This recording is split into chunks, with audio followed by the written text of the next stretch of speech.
Babaji Netralaya I హాస్పిటల్స్లో ఇప్పుడు LASIK లేదా పీఆర్కే సర్జరీ ఒక్కో కంటికి కేవలం 7,999 రూపాయలు మాత్రమే. లాసిక్ లేదా పీఆర్కే ఎవాల్యుయేషన్ ఉచితం. నమస్తే రమ్మగారు. నమస్తే జయ. రమ్మగారు, మనము శ్రావణ మాసంలో జరుపుకునే పర్వదినాలప్పుడు కానీ, వరలక్ష్మి వ్రతానికి కానీ, ఎవరైనా ముత్తైదువులు పిలిచినా మనం వారింటికి వెళ్ళినా ఆకు ఒక్కతో పాటుగా శనగలు ఇస్తారండి. ప్రత్యేకించి మనం శ్రావణ మాసంలోనే ఎక్కువగా చూస్తూ ఉంటాం. దీనికి ఏమైనా ప్రత్యేకమైన కారణాలు ఉన్నాయా? శనగలు మంచివి, ఆరోగ్యానికి మంచివనా? ఇప్పుడు ఇది వర్షాకాలం కదా.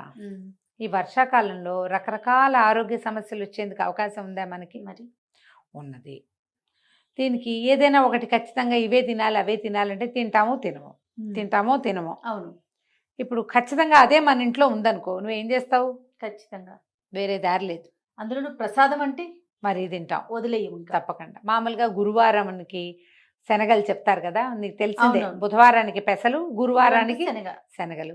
అయితే ఈ శ్రావణ మాసాల్లో వీటిల్లో ఈ ముత్తైదువులకు ఇవ్వటానికి దీనికి కారణం ఏంటంటే, ఇదొక దాన ప్రక్రియగా వెళ్తుంది. మన తాలూకు కొన్ని గ్రహదోషాలు ఉపశమిస్తాయి. తర్వాత బేసిక్గా ఈ శనగ్గింజ ఎక్కువ బలమైంది జయ. ప్రోటీను, ఇంకేమిటో మెగ్నీషియము, పొటాషియము, అలాంటివి ఫోలేట్స్ చాలా ఉన్నాయట అందులో. ఫైబర్ ఉంది. తర్వాత ఏమో ఎక్కువ ప్రోటీను, హెవీ ప్రోటీను. ఇవాళ రేపు సత్తు డ్రింక్ అని వినపడుతోంది, నువ్వు విన్నావా? నువ్వు జిమ్ వాళ్ళు కూడా ప్రీ వర్కౌట్ డ్రింక్ కింద సత్తు తీసుకుంటారు. సత్తు ఎక్కడి నుంచి వచ్చింది? శనగలే కాదు సత్తు అంటే. సత్తు అంటే అదేదో కాదు అయ్యా, వేయించిన శనగలు. శనగలు ఉడకబెట్టి పాప్ చేసి వేయిస్తారు. ఆ పొడే సత్తు పిండి. సత్తు అదే, ఇంకా వేరే గింజ కాదు అది. శనగలు మామూలుగా మనకి శనగపిండి కొంతమందికి సూట్ కాదు. సూట్ అయిన వాళ్ళు హాయిగానే తింటారు. శనగలు తిని మంచినీళ్ళు తాగామంటే 2 గంటల దాకా ఆకలి వేయదు మనకి. ప్రసాదంగా అన్ని శనగలు తిన్నా ఆకలి ఎండిపోతుంది. ఈ గుళ్ళల్లోకి వెళ్ళి తెగ నడుస్తామా, దేవాలయంలో విపరీతంగా నడుస్తాం, కాళ్ళు పీకేస్తూ ఉంటాయి, ఆకలేసేస్తూ ఉంటుంది. ఆ శనగలు పెడతారు చివర్లో. అంత హైరాన్ ఉండదు, ఆకలి హైరాన్. ఆ అన్ని శనగలు తిని మంచినీళ్ళు తాగితే 1 గంట దాకా కిక్కురు మందు పొట్ట, ఆకలి వెయ్యదు కదా. ఈ శనగ పచ్చిగాను ప్రోటీన్ ఉంటుంది, ఉడికిన తర్వాత ప్రోటీన్ ఉంటుంది, వేగిన తర్వాత ప్రోటీన్ ఉంటుంది. హెల్త్ బెనిఫిట్స్ చాలా ఉన్నాయి కదా. హార్ట్ హెల్త్ కూడా మంచిది. అందుకని ఇప్పుడు ఈ సంవత్సరం అంతా మనం ఎక్కడా తిననివి శ్రావణ మాసంలో అయినా తినేలాగా చేస్తారు ఈ వాయనం వల్ల. శ్రావణం మామూలుగా ఏ ఋతువు మనకి? వర్ష ఋతువు. శ్రావణ భాద్రపదాలు వర్ష ఋతువు. ఈ సీజన్కి చాలా అవసరం చేయ, ఆరోగ్యానికి మంచిది. ఇన్ని రకాల బెనిఫిట్స్ ఉన్న గింజ ఇంకొకటి లేదు. ఇదే మెయిన్. నీకు పెసలు, కందులు మనకు చాలా ఉన్నాయి కదా. పెసలు ఉన్నాయి, కందులు ఉన్నాయి, తర్వాత రాజ్మాలు, అవి ఇవి బోల్డ్ ఉన్నాయి. వాటి వేటికి దీని బెనిఫిట్ లేదు. ఎలా చూడు, నీకు పెసలు ఉన్నాయా? పెసలు రాత్రంతా నానబోసి పొద్దు చేస్తే పిసపిసా అని అయిపోతాయి. అవును. నిల ఉండవు, 1 గంట 2 గంటల్లోనే అవి పాడైపోవటం మొదలైంది. శనగలు చూడు, ఇవాళ మధ్యాహ్నం పోసామనుకో రేపొద్దున వడేసాం, అవి ఎల్లుండి దాకా ఏం పాడవ్వవు జయ. అవును. గింజ గట్టిది, దానికి లైఫ్ ఎక్కువ, చాలా లైఫ్ ఇస్తుంది. అంటే ఇంకొకటి చెప్దాను చూడు. శనగలు మొలకెత్తుతాయి చూడు, మొలకెత్తిన శనగ చాలా మంచిది పొట్టకి. మొన్న ఎవరో చెప్పారు, ఇవి గాల్ బ్లాడర్లో స్టోన్స్ వస్తాయి కదా, ఆ స్టోన్ వచ్చే లక్షణాన్ని ఇది తగ్గిస్తుందని. కాకపోతే రోజు తినకూడదు శనగలు అంటారు, సంవత్సరం అంతా తినకూడదు. కానీ ఈ సీజన్లో, ఈ వర్షాకాలంలో తినచ్చు. వర్షాకాలంలో రోజు, పైగా ఇవి రోజు ఎక్కడ తింటాం మనం? 4 మంగళవారాలు, 4 శుక్రవారాలు, నెలలో 8 సార్లు అంతే, చాలు. సంవత్సరానికి సరిపోతుంది అది ఆరోగ్యానికి. శనగలు మొలకెత్తిన తర్వాత మొక్కలు వస్తాయి చూడు, ఆ శనగ పువ్వులు, శనగ మొక్క ఆకులు, వాటితో పులుసు పెడతారు చేయ.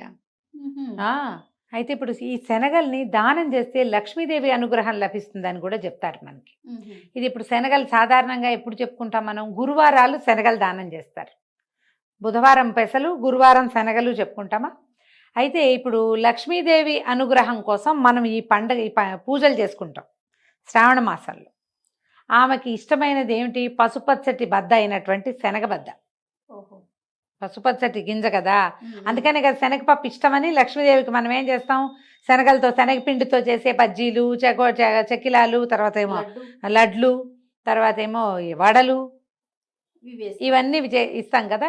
ఇప్పుడు ఆమెకు ప్రీతిపాత్రమైన గింజ తాలూకు హోల్ గ్రెయిన్ ఇది, అదే కదా పూర్తి గింజ ఏమిటి, శనగ. అది దానివల్ల ఏంటంటే మనకి ఇప్పుడు మామూలుగా దాన ప్రక్రియ అనుకో జయ, దానం ఇస్తామంటే అందరూ తీసుకోరు. పైగా ఎవరైతే దానంగా స్వీకరిస్తారో వాళ్ళు దానికి పరిహారంగా ఏదైనా చేసుకోవాలి. ఇప్పుడు మనం ఏం చేస్తాం, దీన్ని వాయనంగా ఇస్తాం.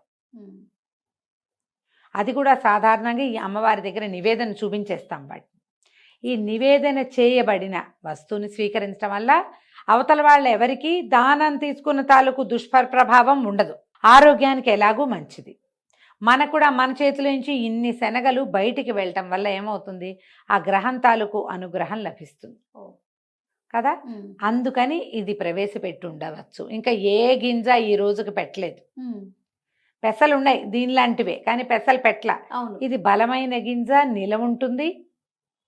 పైగా లక్ష్మీదేవికి ప్రీతిపాత్రమైన శనగపప్పుకి ఆధారభూతమైన గింజలు అవటం వల్ల శనగలు విశేషంగా చెప్తారు. అయితే మనం ఈ తెల్లవి ఇప్పుడు మనం కాబూలీ చనా దొరికిన ఇంతలా ఉన్న తెల్లగా ఉంటాయి, అవి నానబెట్టేసరికి ఇన్ని అవుతాయి.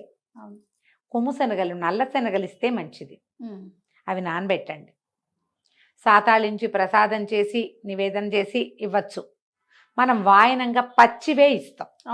ఇది ఉపయోగపడేది, కూరకు ఉపయోగిస్తుంది, ఆహార పదార్థంగా ఉపయోగిస్తుంది, ఒక రోజు నిలవ ఉంటుంది. ఇది విలువైంది కాదు చాలా కదా. అందుకని ఇలాంటి దాన ప్రక్రియకి ఇలాంటి వాయన దానాన్ని చెప్పారు. ఇది ఇప్పుడు ఎప్పుడు చేస్తాం, సంవత్సరాల్లో ఇంకెప్పుడు చేయం. ఓన్లీ శ్రావణ మాసంలో శ్రావణ మంగళవారానికి, శ్రావణ శుక్రవారాలకి మాత్రమే చెప్తాం. మా వాళ్ళు కొంతమంది అయితే బర్త్డేలకి వాటికి పిల్లలు పుట్టినరోజులు వస్తాయి, వాళ్ళ వాయనం ఇస్తే శనగలు పెడతారు. వాయన అలా ఇస్తే కనుక మనకి తప్పు ఉండదు, వాళ్ళకి తప్పు ఉండదు కదా. తద్వారా అమ్మవారి అనుగ్రహం కూడా లభిస్తుంది. ఆలోచించండి, ఇలా కూడా చేయొచ్చు. ఇంకా మనం నవమికి, పంచమికి, చవితికి పెసరపప్పు పెడతాం కదా రమ్మగారు, అప్పుడు మనం శనగల్ని పెట్టాం. చూడండి, అంటే ఏ కాలానికి అనుగుణంగా అలా పెట్టాలి. కాలానుగుణమే. ఇప్పుడు ఇది వర్షాకాలం, ఇప్పుడు ఇది ఈ బలమైన వస్తువు తినాలి, అందుకని ఇది పెట్టారు అంతే. నమస్తే. నమస్తే చేయ.